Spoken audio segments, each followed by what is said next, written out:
Hey, what's up? So, I have another commentary and modeling video since the last one was so well received. Um, in this one, if you couldn't already tell by like the video title or like the picture, I'm making a XM177, otherwise known as a Car-15. And before we get started, I just have a few facts about the gun.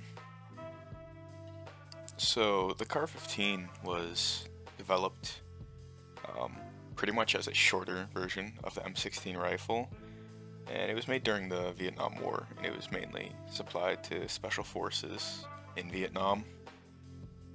But you have to keep in mind the types of environments that these soldiers would be traversing. They'd be going through like tight forests, urban areas, they'd be in and out of vehicles. So that shorter barrel length really shined in these types of environments. Other than that, just the normal drill for these types of videos. I'll just like butt in randomly when I like see a thing that I want to talk about, or just have an interesting comment that I want to make.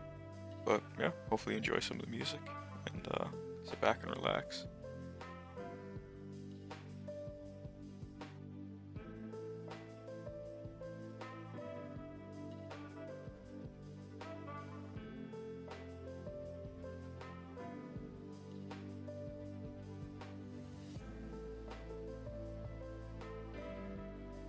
Right about at this point, I wanted to talk about sort of the process of like where I start when I'm creating an asset like this. So for guns, it's really simple. At least my process is really simple. I'll usually import an image, and from that point, I'll just start from the rear of the gun. So usually that's the stock, and eventually I'll work my way towards, in this case with the M4, it's separated into two distinctive parts, the lower and the upper.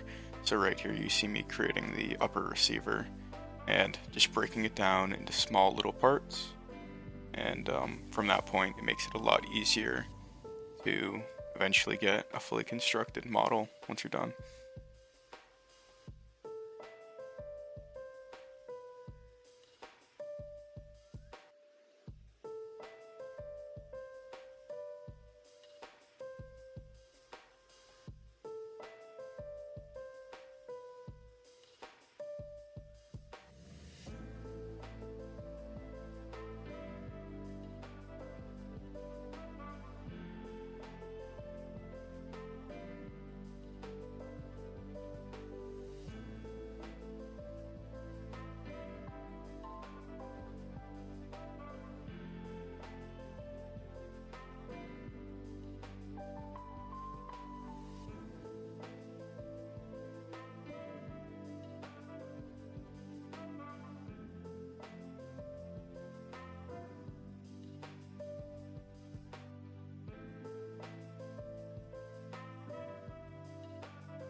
Around this point in the video, you see me pausing a lot, and I just kind of wanted to explain why I'm pausing a lot. So pretty much what I'm looking at is how my UV map is going to work in the future.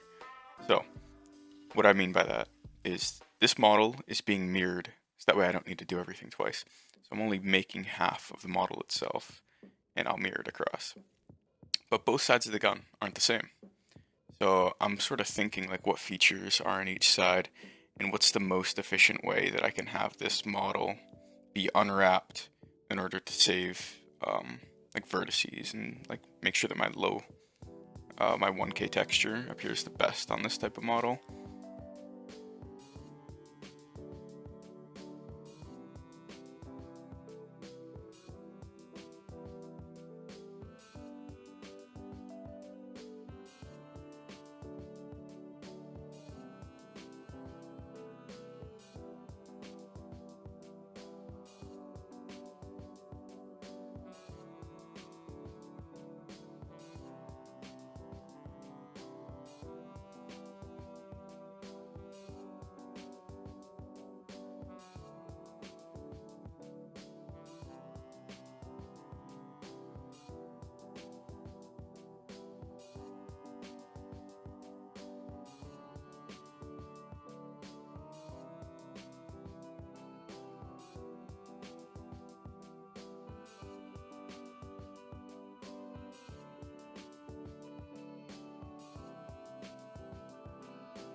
So right here you sort of see me like play around with making a few of the features on the gun, like 3D or not.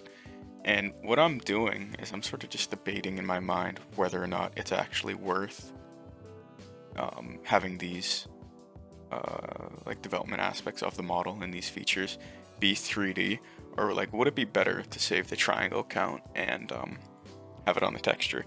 Most of the time for lower detailed items, or rather like larger items that have tiny little details, it really it doesn't matter if you make it a 3D like an actual like bevel or an actual like extrusion on the model, and it really comes out a lot better if you just do it on the texture and you're saving that triangle count.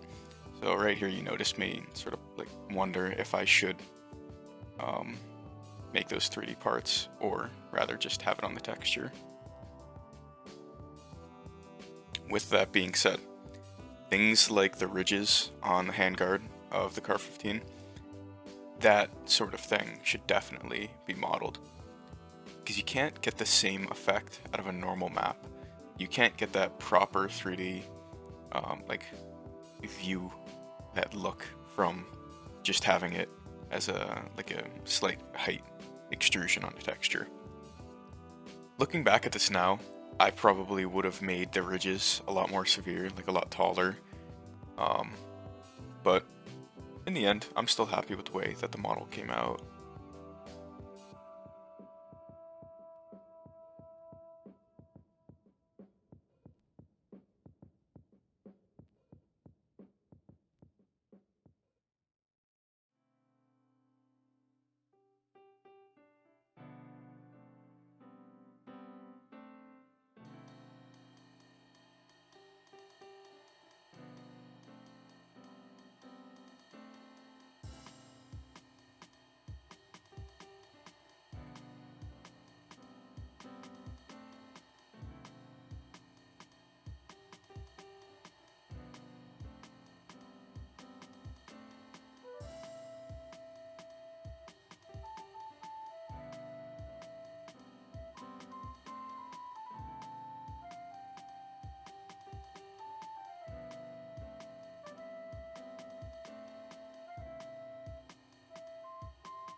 When it comes to texturing, I'm pretty much doing the exact same thing as when I model.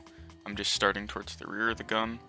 I'm finding things that, maybe use similar materials, and I'll have that single texture layer applied to that, and I'm just slowly moving forward, breaking it down into smaller parts, and just doing that makes it a lot easier when including small details like fire selector, or having magazine release be a different color.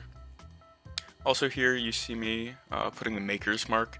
I decided to put a Paragon logo there. I thought that was like a cool little feature, just to have our brand featured on this gun.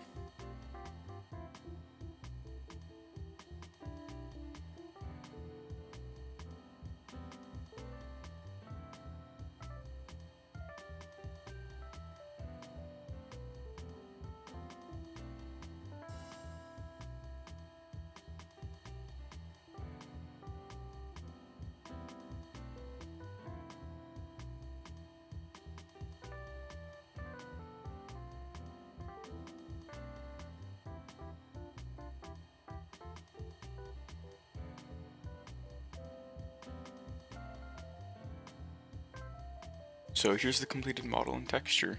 I have it on a little like 360 thing that sort of displays all the features, and I threw together a magazine and some bullets just to throw in there as an extra layer of detail. But yeah, this is the finalized model. I'll also throw in a few other renders that I got of the finalized item. But other than that, big thank you to all the foundation investors of Paragon Research Institute. They're the ones that make videos like this possible. Let me know any thoughts in the comments, and if you want to see more of these, let me know.